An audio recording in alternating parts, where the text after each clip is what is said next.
Bonjour à tous, donc on se retrouve aujourd'hui pour le découpage du gâteau d'hier aux carottes et pour les carottes à la marocaine parce que voilà, je trouvais que c'était dommage de ne pas le faire en même temps puisqu'on était un petit peu dans la même composition des carottes. Donc les gâteaux de carottes, je les ai montés l'un sur l'autre. Donc voilà, ça donnait à peu près ça puisque j'étais dans des petits moules ronds. J'ai égalisé sur le côté, donc et je vais manger les petits bouts.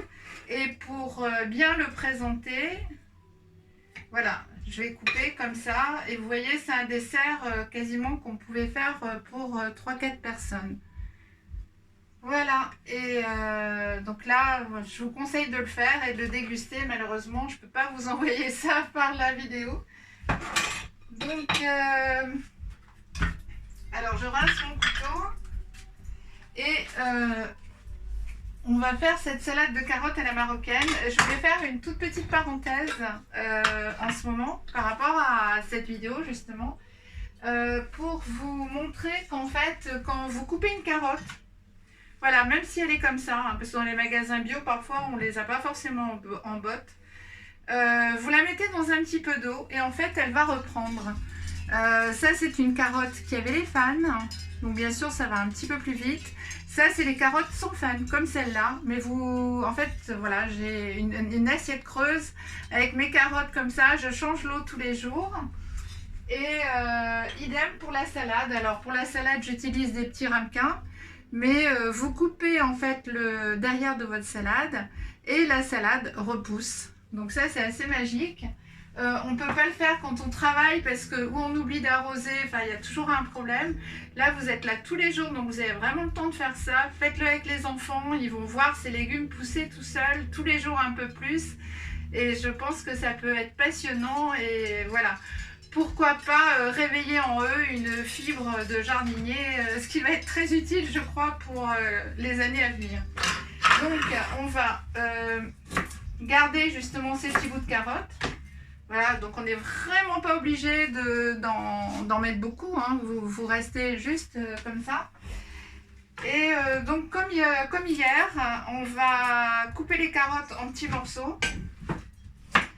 Alors après, on va prendre du coriandre. Un petit peu de céleri, donc ça c'est ma petite touche perso aussi. Alors, voilà. Et on va prendre une orange. Donc là, je vais mettre comme ça pour... Alors le coriandre, bien sûr, il n'y en a pas encore dans les jardins. Hein. Le mien, il commence à peine, donc c'est... Voilà. Et c'est pas forcément facile à trouver en ce moment. Donc moi, tout simplement, je l'achète chez Picard en surgelé. Voilà, ce qui me permet d'avoir du coriandre frais quand je veux. Donc là, on va mettre ça. On va mettre un petit peu de cumin en graines. Voilà. Un petit peu d'ail des ours, toujours pareil. On fait l'assaisonnement en même temps. Comme ça va permettre aux carottes de se ramollir un petit peu. Donc l'ail des ours, quand je vous ai fait la vidéo de bonus, j'ai complètement oublié de vous dire les façons de... Je vous ai parlé des feuilles, mais bien sûr, on n'est pas forcément obligé d'avoir de l'ail des ours dans son jardin. Donc en fait, je vous conseille comme ça, en poudre déshydratée, c'est encore ce qu'il y a de mieux. Facile à conserver, facile à utiliser. Donc des raisins secs. Mais alors les raisins, comme le gâteau, c'est-à-dire on va en mettre un petit peu pour moudre avec les carottes.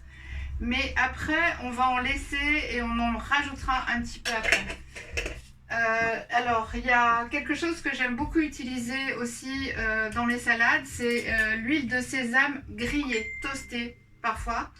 Donc voilà, vous en mettez un petit peu. L'huile d'olive, vous pouvez la rajouter après. Et ça donne vraiment un parfum assez exceptionnel. Donc là, c'est du cumin en poudre. Donc pareil, j'en mets un petit peu. J'ai mis un petit peu de cannelle. Je vais mettre un petit peu de poivre. Sinon, en fait, vous pouvez mettre un petit peu de piment. Malheureusement, là, j'ai pas de piment chez moi. Les grains de sésame, ça, on le mettra après avec les raisins. Et alors ça, c'est l'huile de coco que j'utilise, pardon, le vinaigre de coco que j'utilise moi aussi assez souvent parce qu'il est neutre. Alors en vinaigre, en fait, vous en avez deux. Je fais la petite démo du vinaigre en même temps. Donc vous avez le vinaigre, les deux seuls vinaigres que vous pouvez avoir, hein, parce que le vinaigre de coco, il amène vraiment une touche neutre, en fait, si on veut un assaisonnement neutre. Et sinon, le vinaigre, voilà, celui qu'on peut boire le matin, à jeun, c'est le vinaigre de pomme bio, non pasteurisé. Donc ça, le non pasteurisé, par contre, c'est écrit en tout petit. Le vinaigre pasteurisé ne sert à rien. Donc, ni à assaisonner, ni... Donc, on va aussi prendre une orange. Voilà. Alors, l'orange... Alors, je vais mettre un petit peu de vinaigre en même temps. Voilà. De coco. On a mis l'huile. On a mis les assaisonnements. On va mettre un petit jus d'orange. Donc là, il n'y a pas de pépins, donc tout va bien. Et ça, c'est pareil, c'est une carotte. Bon, ça change des carottes râpées parce que, bon, en fait, c'est... Les carottes, malheureusement, on manque d'imagination et on les fait toujours râper. Alors que c'est... Les faire comme ça en taboulé, ça change complètement. Ça donne une touche d'originalité. Voilà, donc là, on va encore faire un petit peu de bruit.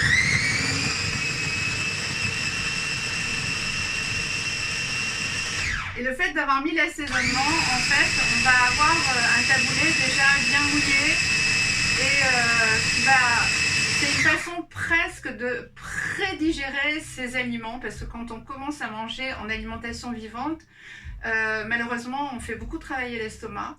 Donc, c'est important en fait de travailler les aliments un maximum parce que voilà, on n'a pas pris trop l'habitude de les faire travailler dans la bouche, ce qui est dommage.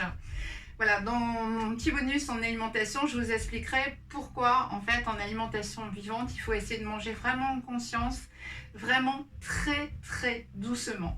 C'est hyper important pour que quand ça arrive dans l'estomac, je veux dire, il y ait déjà une part du travail qui a été faite.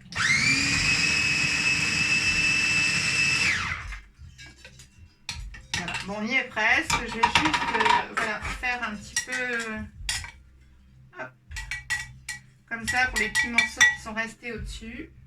Ah bah, je vais mélanger le coriandre que j'avais oublié. Heureusement que j'avais tout préparé. Voilà. Et le coriandre, c'est vrai, va amener cette petite touche aussi des salades un peu exotiques. Alors, je vais aussi sortir la fleur d'oranger. J'essaye de faire ces vidéos en direct, donc sans préparation, mais alors, parfois, voilà, j'oublie la moitié des trucs.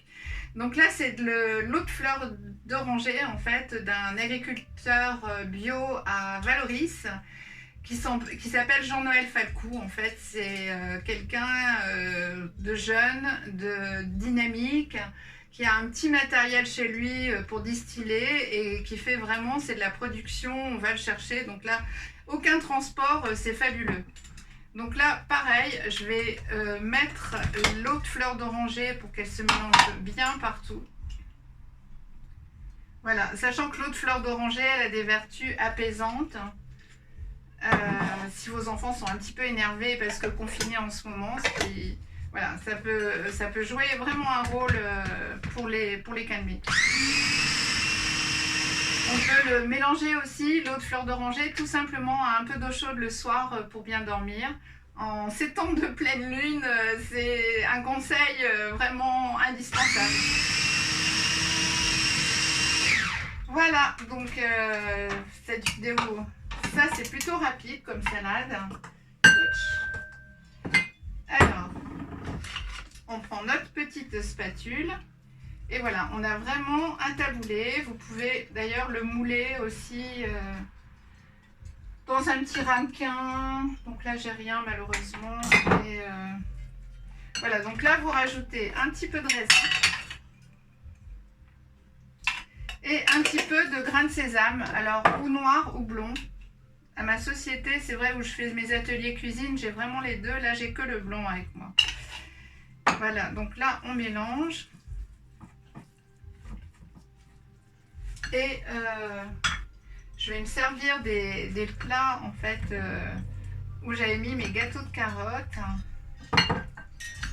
pour vous montrer en fait la façon de les faire. Donc je cherchais une petite assiette. Voilà, donc hop, on retourne. Et l'idéal, c'est que voilà, vous coupez votre orange à vif, la demi-orange qui vous reste.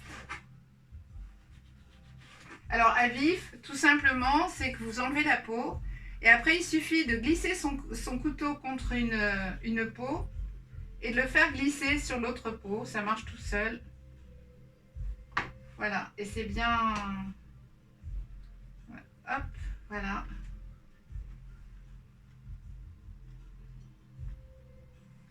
Et donc là, vous avez votre salade de carottes avec les petits dés d'orange en décoration. Et vous n'avez plus qu'à goûter, c'est génial et ça vous transporte au Maroc tout de suite.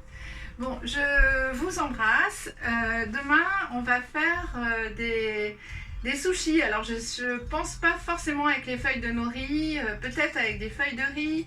Peut-être avec des lamelles de courgettes, voilà, ça va être une façon originale. Et donc les sushis vont avec la recette de la béchamel de cajou ou du fromage de cajou, en fait, qui va nous aider à agglomérer ces grains de riz que l'on va faire bien sûr en chou-fleur comme d'habitude cru. Donc rendez-vous demain pour les sushis et je vous souhaite une superbe fin de journée et je vous embrasse de tout mon cœur comme je vous aime. À demain.